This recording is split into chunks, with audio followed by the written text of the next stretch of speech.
Ampo baza kwami ya de modern katika sia de yo asa ye de dada wo ye no biem wama ye ni krocha mansa ahu adeche nsoroma adechimama anopa no sia abo ya madehye no nyina ache amama kwa abadeba agya tum kasafidie Ahenkan 93.3 FM ebutu apo ya mantam achem aboabo mame akua afra koma batampa ni studios ani yasim konya Oma konko gana mu ensema odu ansam twerefo da Roma wona matintim de agun krata so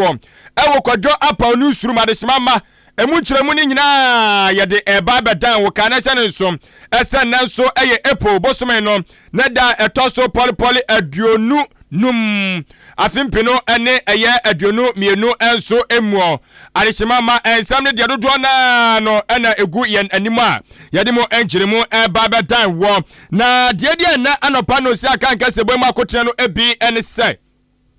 Ankani kana mampanyini Orura John Dramani Muhammad yatugye kyeremu se eye na nado danko agufo ado aban wonum kwaje bosia bi na bosia na kwaje ye no aya asom de bedi COVID-19 wudwuma so amboa de beye campaign afimpino eni aduonu na emu enkyeremu ye de eba sanso na wonsanfoforo emu no okwa mampanyini atena ye opanyo no ene ye director of research ade atugye ekyeremu se afimpino eni aduonu nan abatro no sade sembe ye no ebeye foforo kora ba no beye tesade ebi kuransi wogana anum daga na yato aba sade hususu aso kyase wei beye foforo kora emu enkyeremu waso ebete wangumasua no aso ya nso de atugya ekyeremu se sisia no eye no guarantor policy no aban no hye ho bono wanya ednensa asante ase apamase a eba beye adwuma wadre na sanso ne do bekọ obi eman so Nigeria man mu wakyase topa bi ato na topa na to ye nanam so amanipa be se wo ha ene akire wonamo ato na nanam ewo eye ensia do emu enkyeremu adehimama mede besom wo wei ene ensama wudo bi akeka ho na no pensam twerefo de asoma me se me mbobom enkyeremu emfa emawu na nyumakoi ada Roma wamo se abasobode papa sansa nyo wamo a eka obede atede atwaguo ewo mayi emuo ODI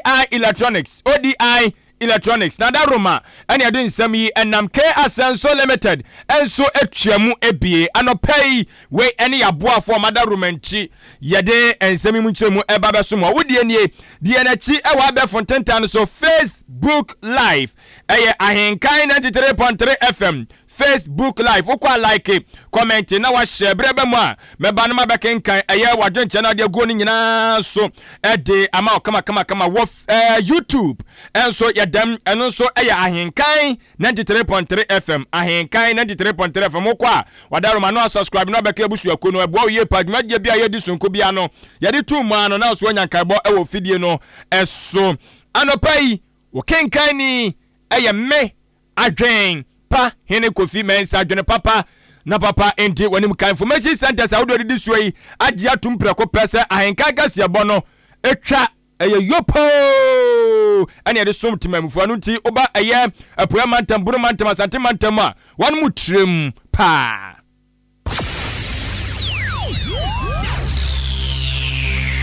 Ahenkan 93.3 FM Akan Kaseibo ye bomua ya jibe Pia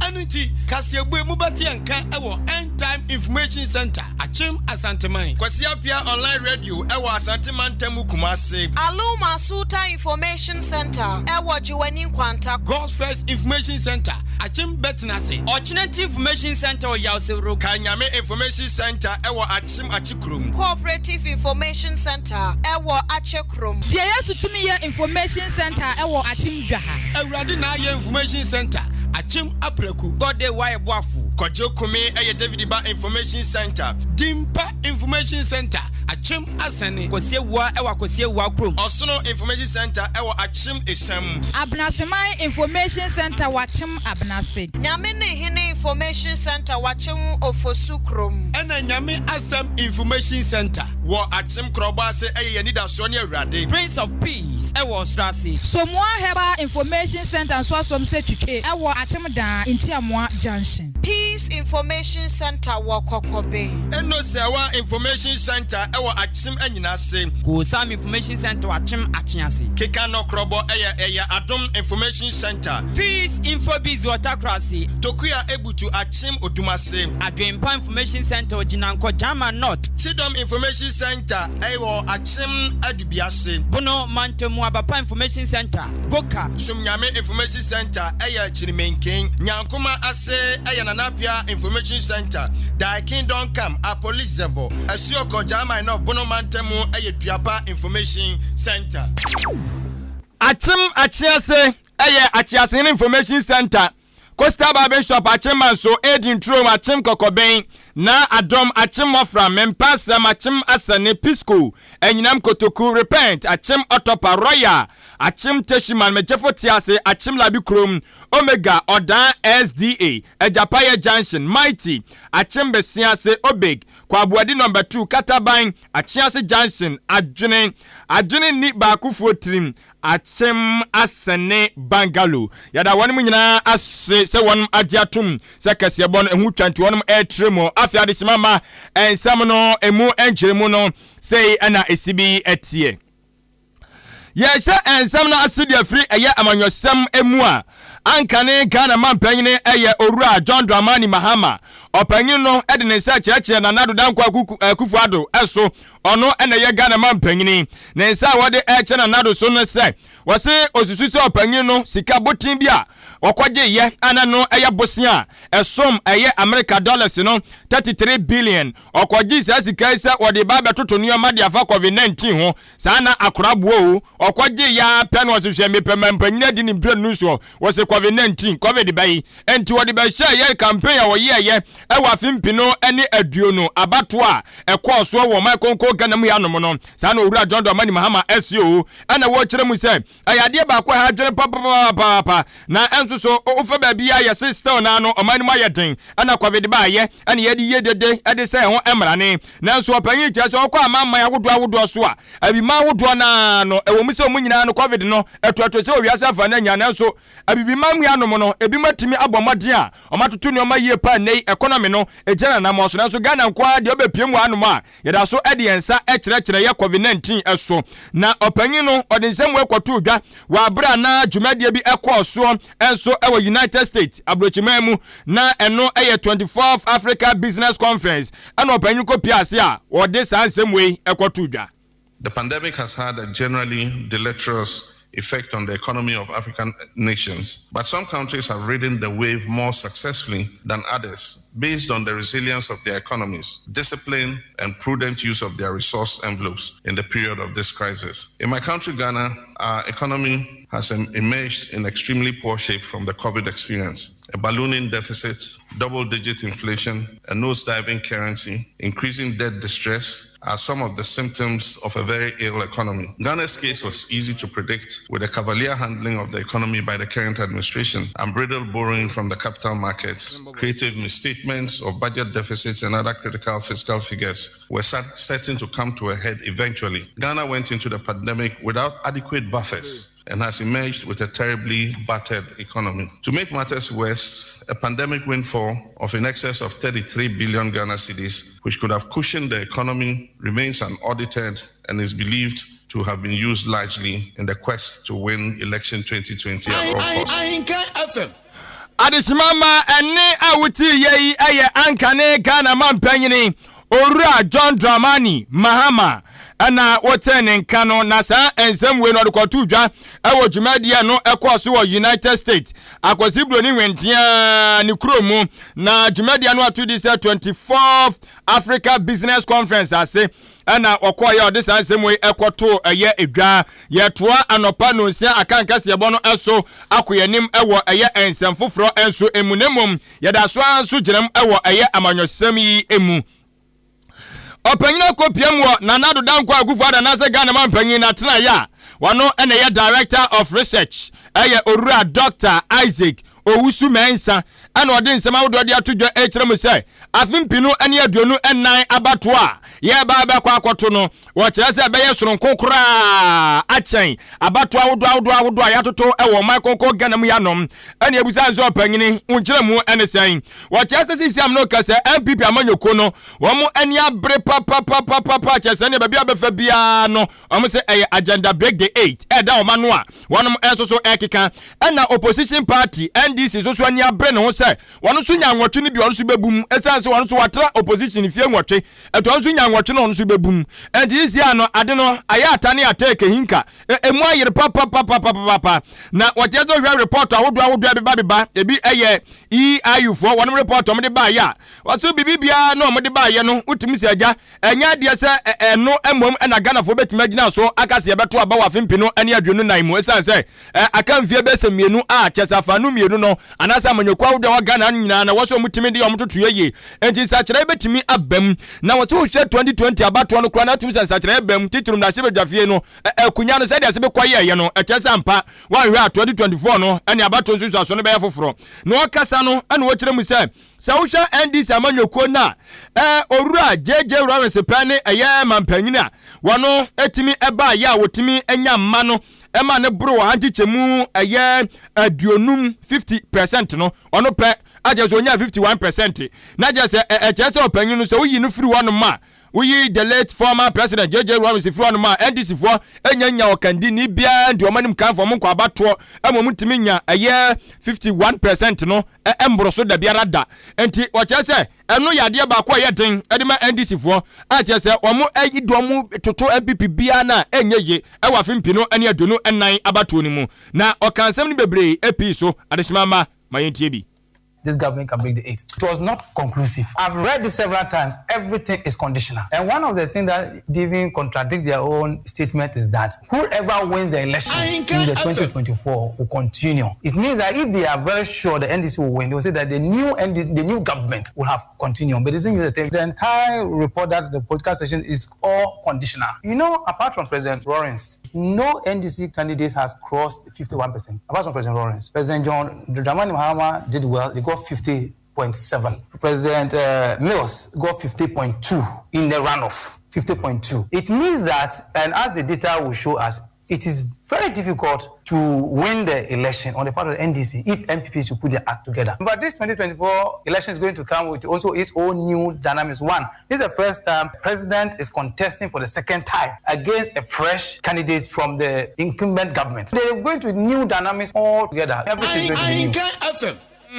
Nti afin pinoni aduonu nan ne de ebayire se ebayire papa we eya opanyina kopiemu ewo mampanyini atena ya wono eya director of research Ora Dr. Isaac Owusu Mensa na adishimama no pay woso watene nka ewo anopa no si Akan Kaseibo yi eso no yenko yenim na yemowuramu ewo ensanfu from ye bawuram ewo ngumasua no aso ye na osoafo no ehwe ngumasua no eso eye Dr. ya osai aduchum ade atudwa kire mu se aban no ehye Ghana fo nyina botitiro ne adesuafo ne awofo ese Nyankopon ya adom na omuginidi na omoma ne toa amamuo no eso ne mpre no eso a oba pe eyade se wode dwumadie beba no yato di se no guarantor policy na eno beboa ye pa ma eya adesuafo a wonom enya akonya ato omunguma sua so wosuapo ahodo mu no omo enso timi akwakwakye bosia wa bra yen kanto se kofa asumasi na obenten bra ansane de eye bosia ne de ama se fa kwa ne fa kwato unguma sua so de hia ne se okuta Ghana card ukura no ano no ubodura eye skakura bia ya sha ose kobia no na afia diskana gunsam we kama na de kwato unguma sua eso na no wo chemu se nkakra aban ba ye no na se de wase Ghana fo bonte wase odi so ana no nche kura no de ne nsa ahye amamra ase a sisiam no ka se de no guarantor policy no anya ba be Ghana amamra kuni ni pa ba be boa eye adesua efo wasanso de bito so kire mu se eye student loan trust fund no eno so omugusu atoto nioma se de be ya desuafo a wo be hia sika enso asene animanimu ye no wo so betimi ahwe na omaboa eye wone mu. Student Loan Trust Fund will set up, already has an office here, but they're going to do a more consultation with the university community. In addition, they're also going to meet the students who need support in order to pay their fees. So they will be here middle of next week and do more engagement with students so that they can provide them with the necessary support to pay their fees. The good news is that the President of the Republic, Nana Addo Dankwa Akufo-Addo, gave approval for the establishment of what is called a no guarantor policy, which is now the law of the land, which means students can apply for loans and be given the money without the need for a guarantor. So no student here can say that I went to the Student Loan Trust Fund and I didn't get anything. The opportunity is now here for them to get the necessary support to pay their fees so that they can remain on campus. Ahenkan FM. Adishimama ene awuti yei wayo swafo no ena se nwuma sua no ntotoye eso Dr. Yaw Osei Educhum ana wate eye nenka no Adishimama mayemfa aseda emfa ema K Asenso Limited K Asenso etonton enkunya ahodoa enkunya ne woden papa na enkunya no ode nnua aye de ode nade aye de anana ne roba kikade asiani ede aye anopa wudia ne se obekire K Asenso mihia nkunya ni bi na mom me de kogumi office me bedroom me hall ana reception eno ano no wawie K Asenso be mo akunya esefata sa me ho no nyina kama bia K Asenso ye kuo na ye hiama ye penkunya betimi atena so be feel comfortable K Asenso be boa na wonsa kan kunya esefata sa bia ye ho no kama wo de ode nua ye de ode na de aye de anana no roba kikade asiani ede aye ni nyan K Asenso anopa woni ni din koma obenya bi enso ede amao enya no kwa wasemi musa se umudro no se na sebetie se de umudro sebetie bia no K Asenso se wo so ne wakunya esefata wo wabra wo trenama enkobuo ma wo mmoka obenya bi ede amao wode authentic book shelves enso ede aba eno so boaye pa sansen krata asem die ene Ghana udidi agro waso be yese papa didi agro waso be yese entimu amukuta abodin krata ahodo no media na ya na hia me sansen no ena ma wonsa ekowa no enti se abodin krata ne nyina no wamboabo no afanto ba bi papa na nkura de wama no koka kote ba bi di firi ho ana fi bi kokekam wanso adwuma asem ho be ye den ede amount pe authentic bookshelves ni bi na efagum kama sanso na asase won kratasem wajapade bi won kratasem nyina no utimi de to aye authentic bookshelves ni mu a wabra enkofa oha bia so mra odachi na ohwe mo Facebook live YouTube live Ahenkan 93.3 FM ana utiem Ahenkan FM online.com udie nie udwani kire mo circle adabraka Iran krene kwantempon eso ewo na obehu kan K Asenso Limited na tenaye enso ewo sanso butu kanesia udie nie fuani kire mo Flamingo kwantempon no eso emamie ehwonam na eye K Asenso abone sesien enso ewo ho wadaroma bia babia wo no menka pumpuni mantem kwa no wa papa wagadugu udie nie mensu Freke Asenso na ne nkasa onye ndi nkomo ni CP pop ono anim ko befa so a enoma no so betimi aduru ba bia wo bia 0244 56 0814 0244 56 8014 ana 0243 12 76 68 0243 12 76 68 K Asenso Limited wadaruma eneno enkasa enso enfama mene anopei na onze ufie waninka wonti da bia wo sori a na enkrofo efie mu na wo de o mi ko hwe TV na manikum ya na meda ho obwa woni bi eya tobisi wo eya tobisi wo obi su seda pa na wakọ aja hotel obi da bia wonom na okọ TV nti ana se fridge awoni nti kafra ODI Electronics ababe piemu awo aye achim aboabo na oba ye no odi TV ahodo de aba TVs no me pa chow inches bia wo pe brand bia wo pe bia no odi bia ba fridges ahodo odi bia ba deep freezers odi bia ba gas cookers odi bia ba blenders odi bia ba kettles washing machine and afi home theaters ahodo no nyina no odi bi aba ne bo no eye fo papa wenye twamene bo ebo no eda fom mo akonya setua no kakra eso de wo pe na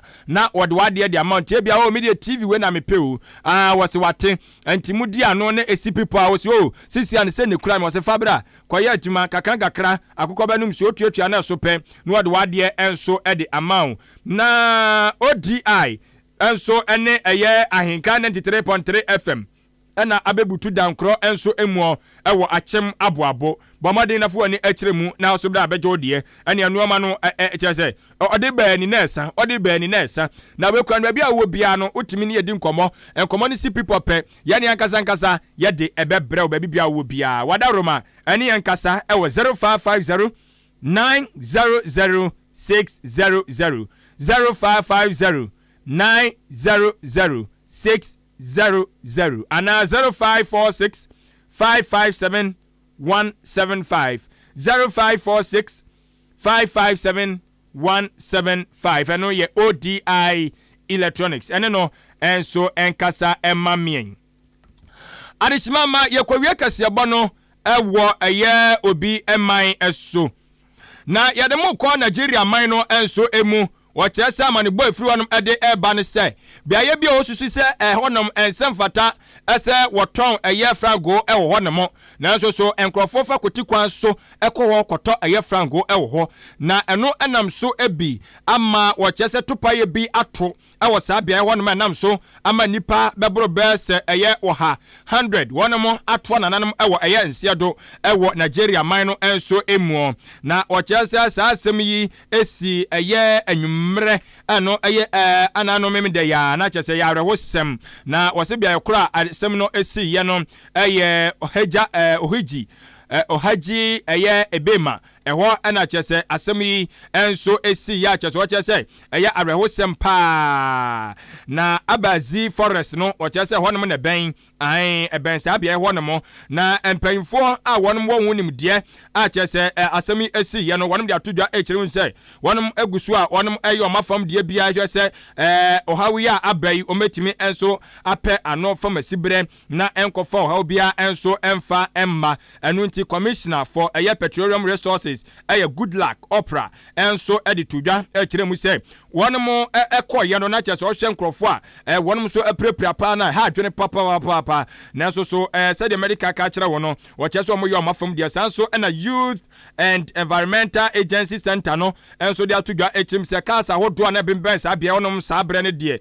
ne nyina so ahyehye dwrebe a chese ha dwene papa na woso enipa obetimi akasi so dwa se wonom ato nam ewanse do no eye wo ha ene enkono 109 and what you say pempen de won betimi aka so monsa etimi aka won mamu a obetimi aka so won ato anam won se do sanso ene nipa be se aduonu nom won so eye enkora won enso eka won asabi won ato anam ewo ye ense do no eho ebienti we ayamane botiawa ayarehwo sem efre Nigeria man mo enso so abeto Ahenkan Kaseibo ya na apono so a anopai no nsi Akan Kaseibo ya mo aso atemu enkyiremu adehimama ye gira we so na ye de eya anopa no nsi Akan Kaseibo no enso ede ese aboafo no eye Kwabena Akim esubu ade hye konkono ono ene ba obehwe se ene ne bibia nso betimi akọ